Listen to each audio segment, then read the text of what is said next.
નમસ્તે વિદ્યાર્થી મિત્રો, હું છું ભાર્ગવ લાઠિયા અને સ્વાગત છે તમારું આપણી આ એજ્યુકેશનલ એક્સપર્ટ યુટ્યુબ ચેનલ ઉપર.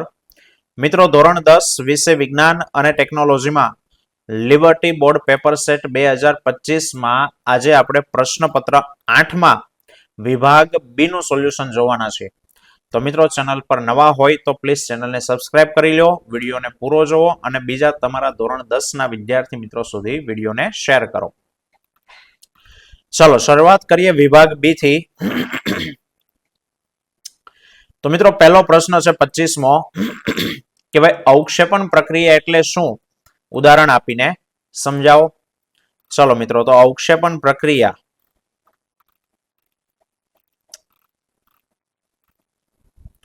કે ભાઈ જે રાસાયણિક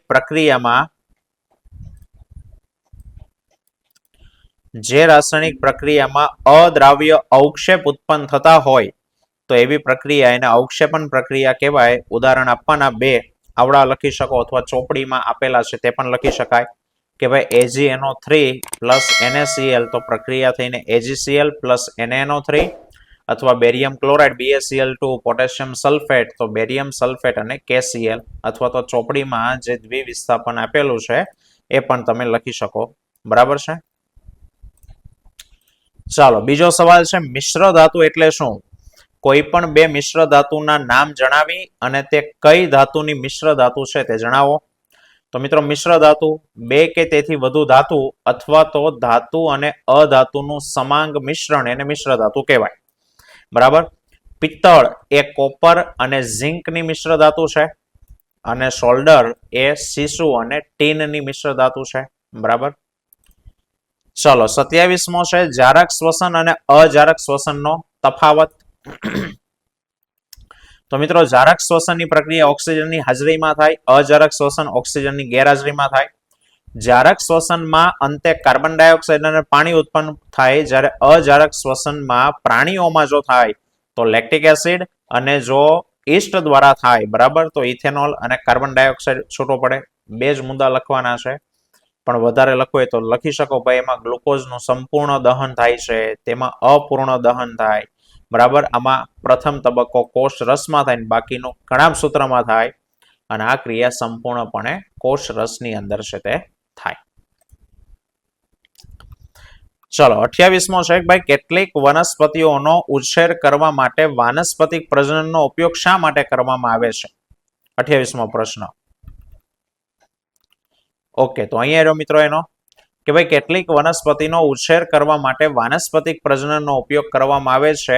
કારણ તો કે વાનસ્પતિક પ્રજનનનું મહત્વ લખવાનું કે કેટલીક વનસ્પતિ જે બીજ દ્વારા ઉગે એની તુલનામાં વાનસ્પતિક પ્રજનન દ્વારા ઉછેરાતી વનસ્પતિમાં વહેલા પુષ્પ અને ફળ છે તે આવે છે. જે વનસ્પતિમાં બીજ નિર્માણની ક્ષમતા ગુમાવી દીધી હોય તો તેનો ઉછેર પણ વાનસ્પતિક પ્રજનન દ્વારા કરી શકાય, અને વાનસ્પતિક પ્રજનન દ્વારા એક જ પિતૃના લક્ષણો છે તે એમાં આવે. બરાબર. આ એનું મહત્વ.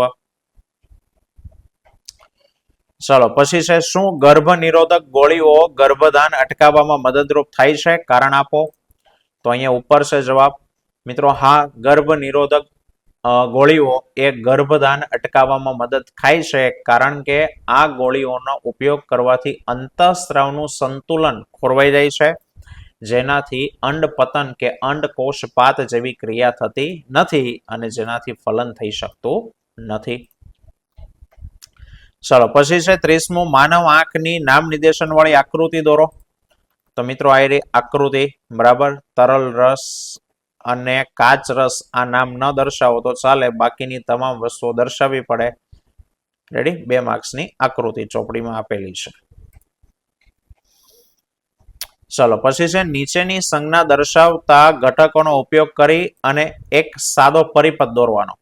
તો મિત્રો એક અવરોધ આપ્યો છે, વોલ્ટમીટર, એમીટર, કળ સેલ છે અને બંધ કળ છે. ચલો આનો ઉપયોગ કરી અને એક પરિપથ દોરવાનો. તો આ પ્રમાણે થાય.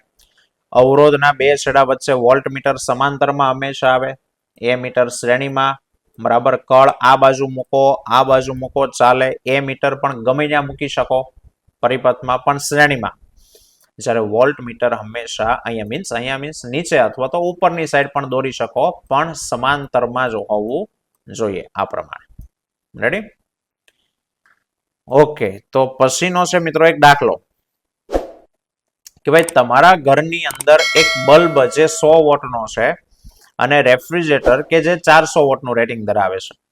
જો આ બંને ઉપકરણોને 10 કલાક પ્રતિ દિવસ ચલાવવામાં આવે તો 8 રૂપિયા પ્રતિ કિલોવોટ અવર લેખે 10 દિવસ ચલાવવા માટેની ઉર્જાનો ખર્ચ કેટલો થાય? એટલે કે 10 દિવસને અંતે કેટલું લાઇટ બિલ આવે? તો એક કામ કરો, પહેલા કુલ પાવર શોધો.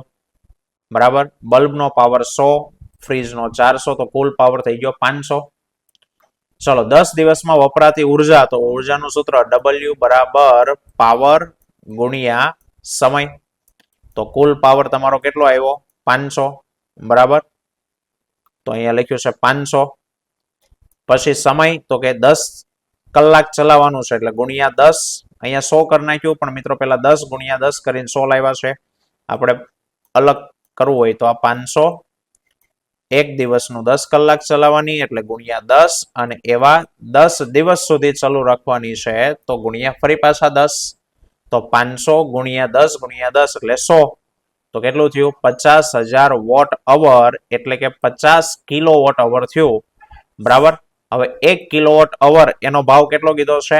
8 રૂપિયા. તો 50 ગુણ્યા 8 એટલે 400 બરાબર રૂપિયા લાઇટ બિલ આવે.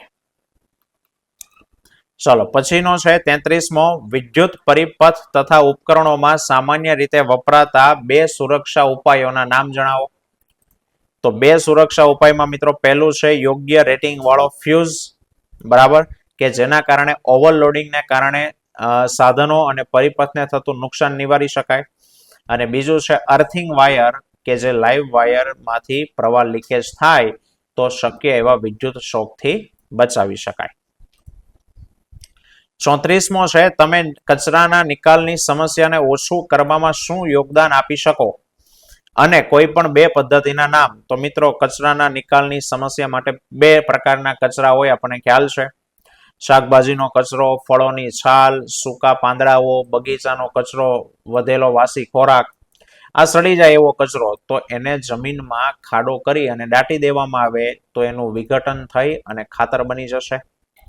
અને બીજો કચરો કે જે સડતો નથી, જેવો કે ટીન, ખાલી ડબ્બા, પેપર તો સડી જાય. બરાબર, કાચ, ધાતુની તૂટેલી વસ્તુઓ વગેરેનું પુનઃચક્રીયકરણ. ઓકે, પુનઃચક્રીયમાં આ ચાલે. આવી વસ્તુઓ એનું પુનઃચક્રીયકરણ કરી અને નવી વસ્તુ બનાવી શકાય. તો જો 2 રીત વપરાણી, એમાં એકનું નામ છે પુનઃ ઉપયોગ અને બીજાનું નામ છે પુનઃચક્રીયકરણ. ચાલો 35મો પ્રશ્ન છે સમજાવો આહાર જાળ. તો મિત્રો સજીવો પોતાની ખોરાકની જરૂરિયાત માટે એકબીજા ઉપર આધાર રાખીને આહાર શૃંખલા બનાવે. બરાબર, વિવિધ આહાર શૃંખલાની લંબાઈ અને જટિલતા જુદી જુદી હોય. કોઈ આહાર શૃંખલા 3 સ્ટેપની હોય, કોઈ 4 સ્ટેપની હોય. બરાબર, સજીવો વધુ હોય ઓછા હોય એ પ્રમાણે જટિલતા. બરાબર, સામાન્ય રીતે પ્રત્યેક સજીવ 2 કે તેથી વધુ પ્રકારના સજીવનો આહાર તરીકે ઉપયોગ કરે અને પોતે પણ અનેકનો આહાર બની જાય. એટલે એવું નથી કે ભાઈ એક નિવસન તંત્રની આહાર શૃંખલાનો સજીવ એ સજીવને ખોરાકમાં ખાય એવું જરૂરી નથી. જેમ કે દેડકો છે, સાપ છે, સાપ દેડકાને પણ ખાઈ શકે. બરાબર, અને સાપ તો કે અન્ય આહાર શૃંખલાના સજીવને પણ ખાઈ શકે. અને એટલે દરેક સજીવ 2 કે તેથી વધુ પ્રકારના સજીવને ખાય અને પોતે પણ અનેક પ્રકારના સજીવોનો ખોરાક બની જાય. અને એટલે સજીવો વચ્ચે આહારના સંબંધો એ સીધી સાંકળના બદલે શાખાયુક્ત બને, અને શાખાયુક્ત જાળી રૂપ રચના એને કહેવાય આહાર જાળ. 2 માર્ક્સમાં છે એટલે આકૃતિ દોરવી જરૂરી નથી, પણ 3માં હોય તો દોરવી પડે.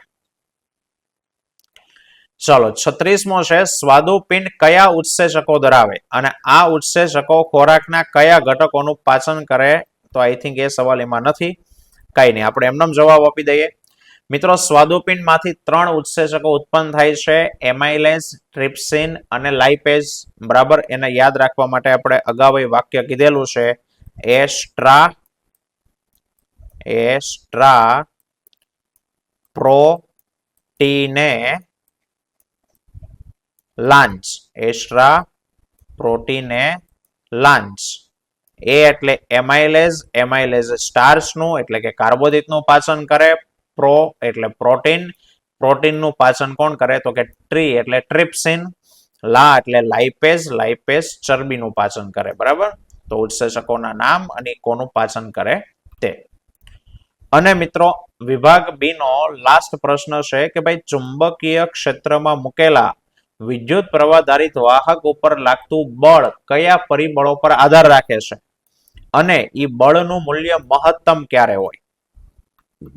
તો મિત્રો લખ્યું છે ચુંબકીય ક્ષેત્રમાં મૂકેલા વિદ્યુત પ્રવાહ વાહક તાર ઉપર લાગતું બળ ત્રણ બાબત ઉપર આધાર રાખે. પહેલું વિદ્યુત પ્રવાહ, તારમાંથી પસાર થતા પ્રવાહની દિશા, બરાબર, લાગુ પડેલા ચુંબકનું ચુંબકીય ક્ષેત્ર અને તારની જેટલી લંબાઈ ચુંબકીય ક્ષેત્રમાં હોય લંબાઈ. અને ક્યારે મહત્તમ બળ લાગે તો કે જ્યારે વિદ્યુત પ્રવાહની દિશા અને ચુંબકીય ક્ષેત્રની દિશા પરસ્પર લંબ હોય, બી અને આઈ એકબીજાને જ્યારે લંબ હોય ત્યારે લાગતું બળનું મૂલ્ય છે તે મહત્તમ હોય. બરાબર, તો મિત્રો આ હતા વિભાગ બી નું સોલ્યુશન. આવતા વિડીયોમાં ફરી પાછા મળીશું. ત્યાં સુધી જય હિન્દ, જય ભારત.